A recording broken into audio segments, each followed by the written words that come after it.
30-minute Monday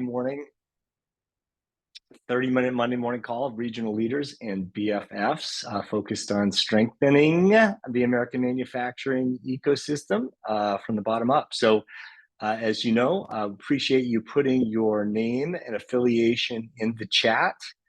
Add your email if you'd like. We're trying to encourage people to work together and collaborate, whatever perch you occupy in the manufacturing ecosystem. This is a place where you can share something that will add value to others. So if you're in a manufacturing region or you're a BFF of one flavor or another, just drop your name, affiliation in chat, something that's going on, so we can have those chat conversations go on as we talk about what we're talking about on this call. And for folks that are new, AMCC, the American Manufacturing Communities Collaborative, is a free open source national nonprofit partnering with the federal government to convene these calls and increase our collective impact. Some Mondays we have presentations. For example, in the next couple of Mondays, we're going to have some really good presentations. On November 13th, we're going to have Andrew Foote from the U.S. Census. David and I had a prep call with Andrew. So we're excited about him being on, and Census has these new data tools for regional leaders. So I'm looking forward to sharing those with folks so that they can have smarter intelligence on the interventions.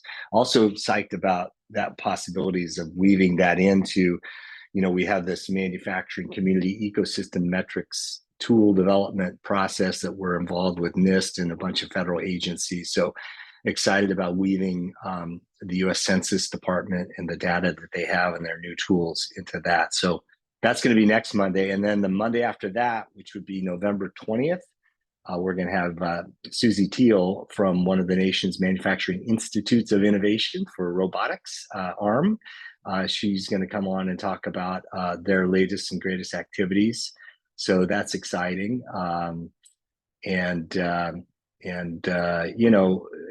If you listen, I'm sure everybody's listened to the AMCC podcast, Manufacturing an American Century. I see Buckley's on there. He was just on the podcast talking about the importance of robotics and how that's going to be important going right now and going forward for sure. So stay tuned for those things. Last week we tried, so we're having on our roundtable discussions, we're trying different tactics of collaboration. And last week we got some questions, and fortunately on the call we had some answers. David, can you review some of the questions and answers we did or didn't get on last week's call? Yeah, of course, Matt, I'd be happy to. And so we put together just a really simple Google spreadsheet. I'll link it here, where anyone who's attending these calls can put in questions that they'd like to see answered either from the network or something that helps Matt and I prioritize our own outreach. So if you have any of these questions or a specific, whether it's a federal agency or another or national organization, something like that, that you'd like to see come on one of these Monday calls and help share things with the network, please reach out and help us add to this list.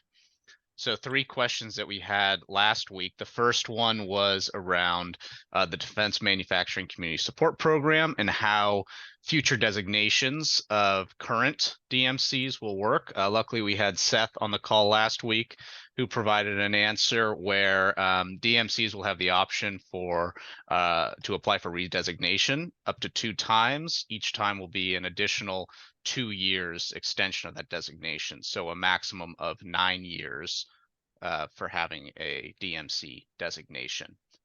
The second question was around CREC's SLEDS program, or I guess I should say resource. That's the State Local Economic Strategies database, which lets you look at said strategies both at the state and local levels and compare and contrast them. We don't have an update yet on when the next round of data will be added to that resource. And a third question around the finalists for the NSF engines, the Type 2 finalists. So I believe it was 16 were awarded back in, or 16 reached the finalist stage back in August. But to my knowledge, I don't think that they have a official date yet for when those finalists will be announced or when the final awards will come out. Great, thanks, David. So this is a resource for all of us, right, to engage. So if you have a question, put that in there. If you have an answer to a question, put that in there. Matt and David, this is Tulinda in Utah. I just want to add that, so at the last round of the MCSP, there were several of the programs that had completed that were in the first cohort that were not awarded. There's no additional funds separate for the renewal. So the renewals, those 2 years and 2 years, compete directly with the new applications.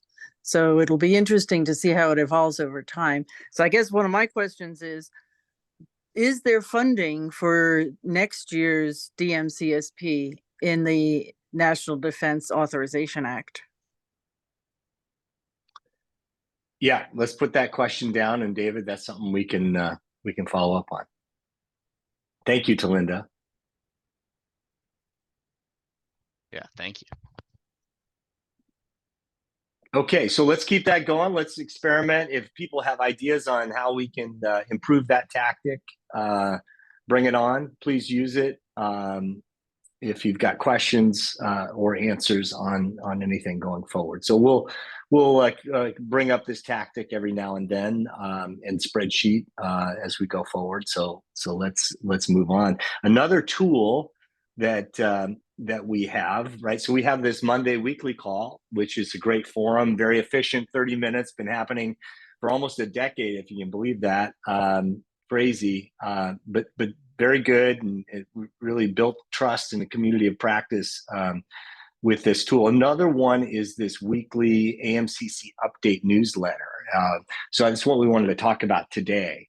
Is every week we collect and curate, like a continuous stream of news and programs, events. Some, are dropping stuff in chat. Matt Fieldman, thanks for dropping those information in the chat. That's an example of stuff that we collect every week, with stuff that the manufacturing ecosystem and regions ought to know to apply to their work. It usually goes out on Friday, as you've seen in the past, sometimes on Saturday, sometimes worst case scenario on Sunday, but usually Friday. And over the last year, you've seen it expand quite a bit. Really for two reasons. One is that we have so many of these federal and other investments coming into manufacturing ecosystems, that the regions need to look at, figure out a way to weave them together in some kind of regionally relevant way. The other big reason is, of course, because of our operations director, David Van Sicklen, and all of you folks providing both of us information.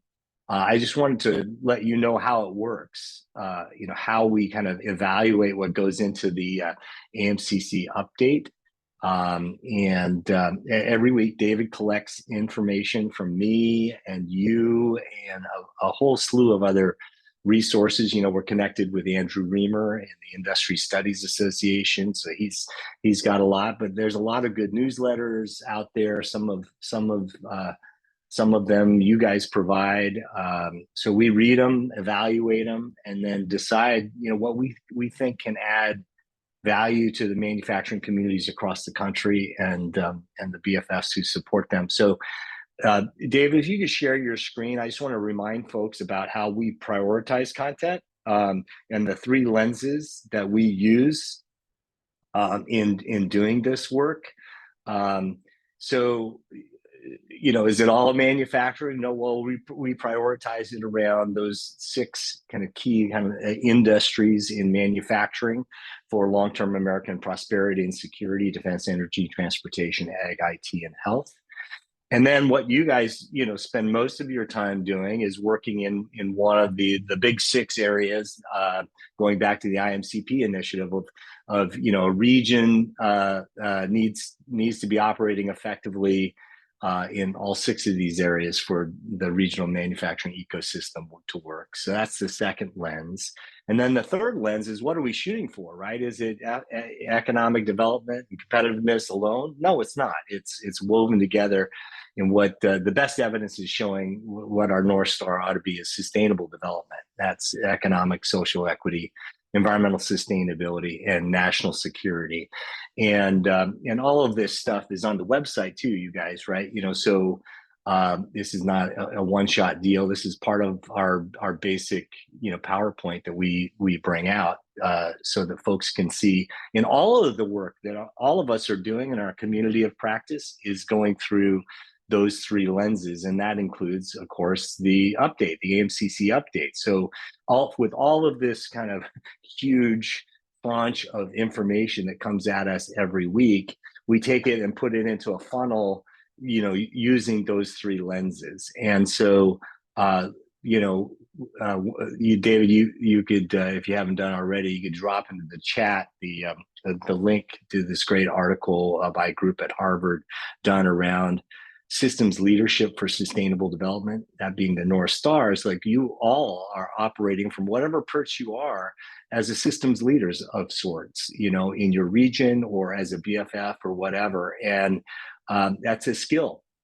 And you can see that we pepper the update, including this last update that we're going to review in a second, with elements that are going to advance us toward those goals.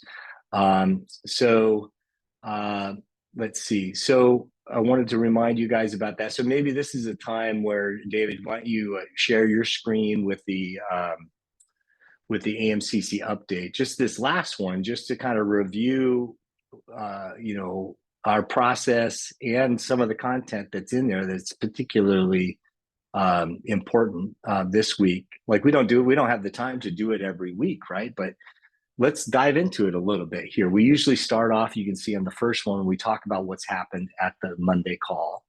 And all of this stuff is connected to the website too. David, you could drop the website link in the chat too, if you would.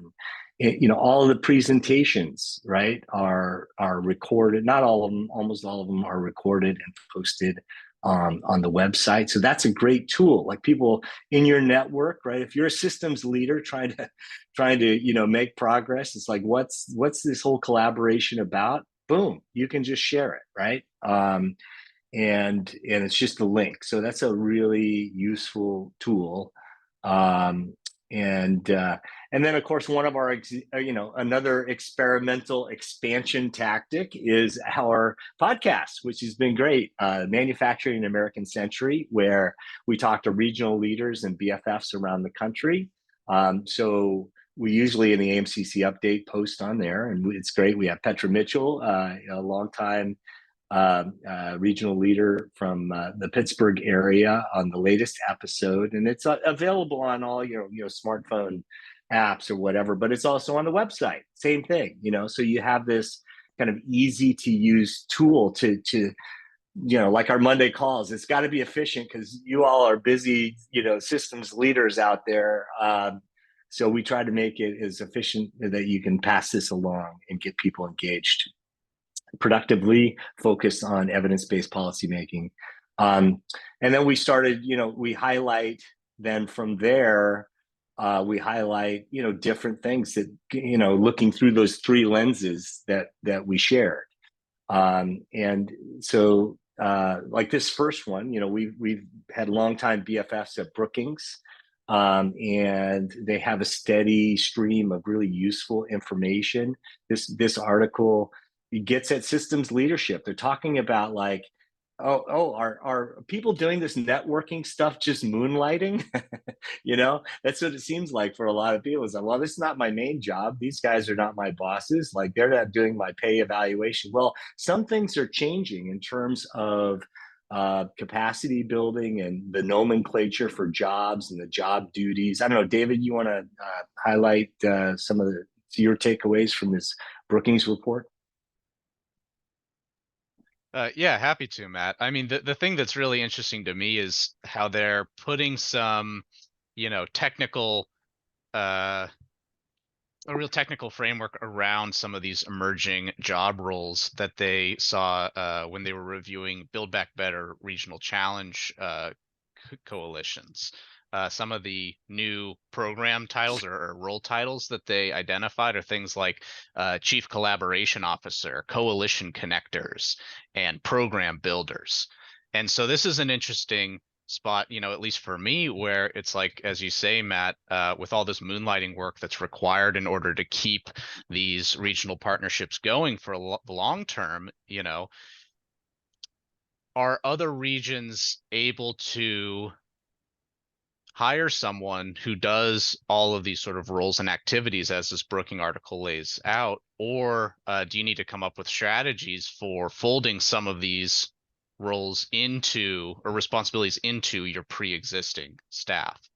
So I thought that was a very interesting article. Yeah, what are you all seeing? Is there anyone seeing, in your neck of the woods, expansion of these job titles that get at this kind of collective impact, collaboration type activities? Like Brookings is talking about?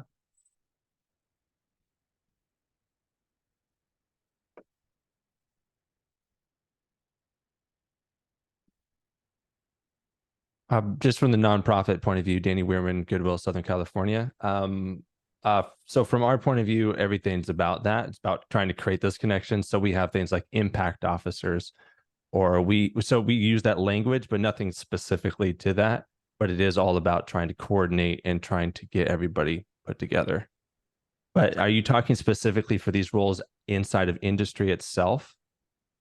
It could be anywhere, Danny. So I'm thinking, so in the nonprofit world, you described that well. So like this is a brave new world for federal agency BFFs, right? Because they're investing in all of these ecosystem approaches, and so that's in many ways a new activity. I'm curious, and I have seen I'll chime in too, Matt. Sorry to interrupt. Yeah, but, please. Yeah, go for it. Just from the MEP perspective, I am seeing this as well. The evolution of the workforce job title. It's become much more vague in a good way, because as intermediaries, you have to be able to talk to numerous partners simultaneously. It's much less about launch programs and much more about connect with your ecosystem to jointly launch programs, go far together, right? So I'm seeing workforce project manager, workforce connector, all sorts of different new titles that never existed before, because we've always been working in a system, but I think that recognition has become much more prevalent. That again, if you want to go far, you got to go together. Yeah, no, thanks for that. So I think it goes, Danny, to all sectors, right? Nonprofit, private sector. In a previous life, I was a chief sustainability officer for a private company and general counsel for a private company, right? That was a whole new zone trying to get at that. You see the ESG, in the corporate world. So there's evolution.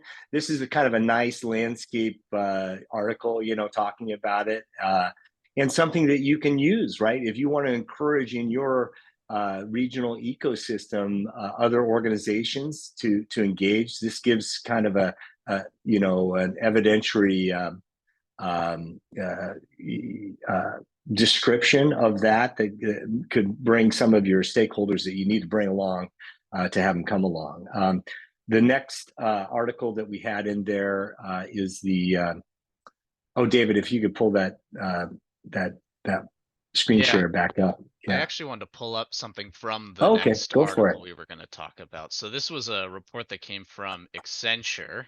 We've talked about some recent Accenture surveys around them surveying executives in the manufacturing sector, and from that, detailing the rising trend of onshoring and nearshoring that's taking place actively. And this is one slide from their recent resiliency report that details these 3 areas of investment that manufacturers are increasingly making to have more resilient processes and supply chains. And so this was the result of a survey of about, I think it was 1,100 or so executives.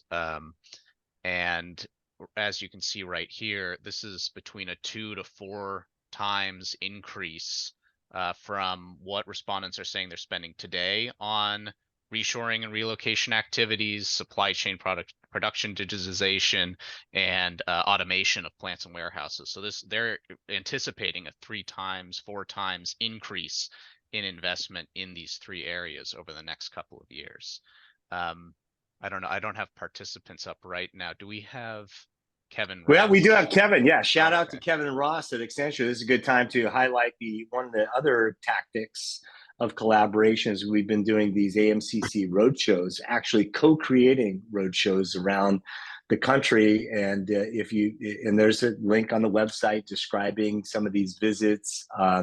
But we've thanks to Kevin Ross at Accenture, we had a roadshow visit in his offices where we learned about this study. And thanks for a lot of private partners like Accenture. They have open source information that they're sharing because they recognize, as important as it is, to succeed on their private business, they also have a responsibility and can inure benefits by sharing information in an open source fashion. So if anybody's wondering whether or not reshoring and onshoring is happening, this is a great data set. I don't know, Kevin, did you want to say anything else to amplify that? Yeah, so first of all, I just wanted to mention that we have other new research that I just got visibility of to last week. Really interesting information around high-tech manufacturing, the fact that there's going to be 84 new fabs in production in the next 3 to 5 years.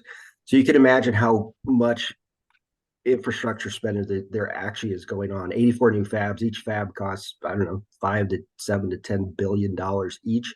It's a huge amount of investment going on. But we have another report that is aligned with this and supplemental to this, focused on high-tech manufacturing. So I can probably share some more information. I think that's pretty enlightening because there's absolutely a huge move towards nearshoring, reshoring, and new friendshoring, as we say. And that obviously affects us here in North America pretty dramatically. So lots of very interesting activities going on. I also found, Matt, that we could talk about it later. Maybe I can invite them to speak at some point. But we've done work that I wasn't aware of in the past around helping both grantors and grantees in the grant process. And we may be able to provide resources around that as well. So some information to share, maybe, Matt, offline with you that we can figure out how to share with the broader community. Yeah, that'd be great. Why don't David and Kevin, why don't we set up a call, and Kevin, you could bring in the folks at Accenture behind that report, and we could prep for a larger call on Monday. Thank you. Yeah, you bet.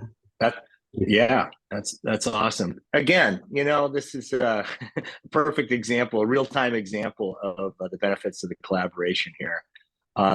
So David, you want to go back to the AMCC update and move on to another resource? We have 5 minutes left here. If you have questions, just interrupt, put something in the chat or whatever, but we just still wanted to highlight.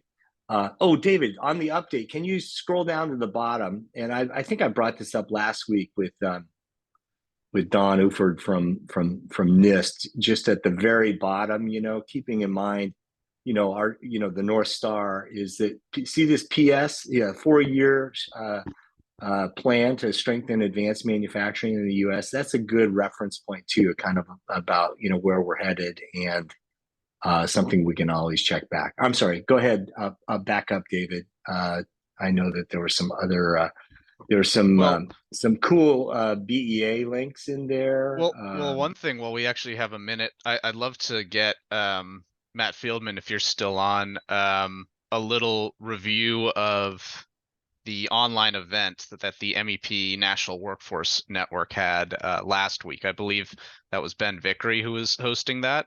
But if you wouldn't mind just saying a little bit about the outcomes there. That's right. So we're always trying to stay on top of the latest and greatest in American manufacturing. Obviously, we're all talking about semiconductors. We had 4 players in this space, national players that are really important.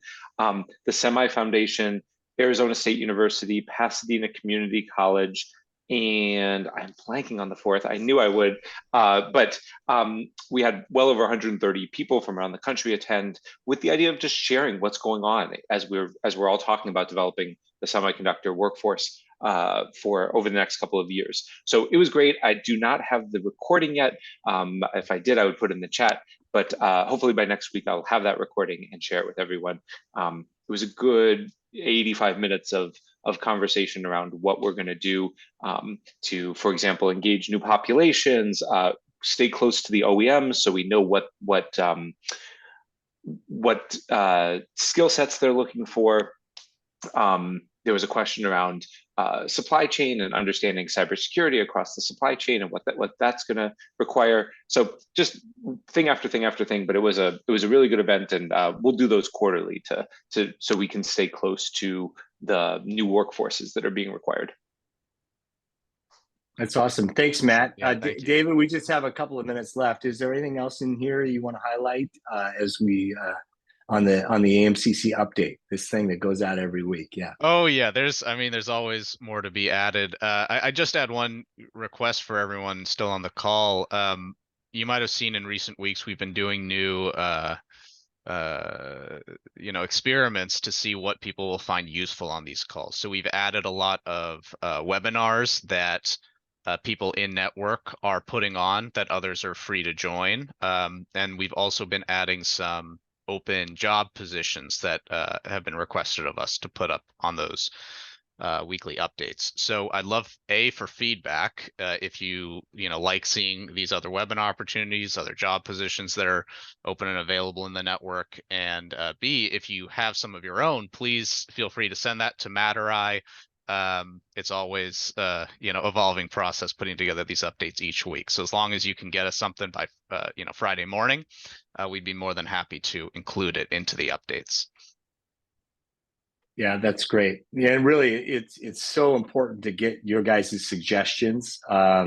So anything that you want to highlight that is going to be important to strengthening our regional manufacturing ecosystems and the manufacturers, please send them our way. I see Nancy Gilbert at EDA dropped a note saying, curious how manufacturing community leaders on this call are helping their regional partners to prepare for these trends in reshoring. Yeah, that's a big question, and Nancy, for sure. And I think we could maybe make that the subject of a whole Monday call. Going forward. Matt, yeah, Linda here again in Utah. Mm-hmm. I'd like to offer to do a Monday call on Utah's manufacturing modernization grant program. We just 2 years in a row, and it's in the governor's budget for next year. It's a great program of just helping our small businesses in advanced manufacturing to modernize, aka reshoring. Great, that's so awesome, too, Linda. Yeah, that's great. Well, David, let's get it on the calendar. That's how tough it is to get on these Monday calls. Thank you. Thanks, This is Linda. a great example. Awesome, everybody. Well, stay tuned. Next Monday, we're going to have Andrew Foote from Census with the Census tools, and then the Monday after that, Susie Teal from ARMS. Good to see you, Susie, on the call. Looking forward to your presentation in 2 weeks. So thanks, everybody. Have a great week, and good luck out there. Thanks, everyone.